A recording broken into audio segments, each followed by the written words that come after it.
मी प्रथम जेव्हा वारी सुरू केली तेव्हा माझा जोडीदार आहे विजय कोबल म्हणून, त्याला मी माझी शंका व्यक्त केली की बाबा माझा पाय मोडलेला आहे, माझा ॲक्सिडेंट झालेला आहे, मी एवढ्या दूर चालू शकेल का, आणि जर मध्येच पाय जास्त दुखायला लागला तर मी काय करणार.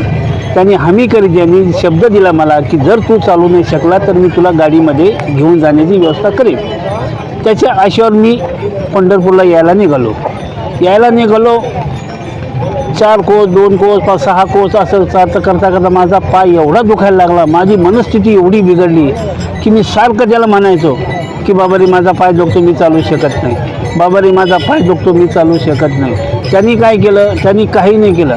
त्यांनी फक्त एक केलं, थोडं अंतर चालल्याच्या नंतर त्यांनी मला एक लंगडा माणूस दाखवला. तो एका पायाने, एक पाय नव्हता त्याला, एकच पाय होता आणि एका काठीच्या आधारावर तो चालत होता. तो दाखवला. हे बघ भगवंतांनी याला एकच पाय दिला तरी हा वारी करतोय, तुला तर देवानी 2 पाय दिले, तू का हे असं करतो. तिथंच माझ्या मनाने शॉक खाल्ला की हे पांडुरंगा, खरंच हा माणूस जर एक पाय असून हा वारी पूर्ण करू शकतो तर मला तर 2 पाय दिले.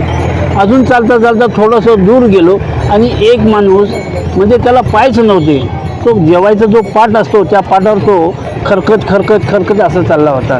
त्यांनी मला परत ते दाखवलं की हे बघ भगवंतांनी याला 2ही पाय नाही आहे तरी पण हा जिद्दीनं वारी करू शकतो, तर तुला काय हरकत आहे. जे माझ्या मनाला शॉक लागला की देवा, की खरंच परत माझं ते दुखणं असं झालं की माझं एकदम दुखणं कुठं गेलं, काय गेलं माझं मलाच कळलं नाही. एकदम मेंटली मी एकदम परिवर्तित झालो.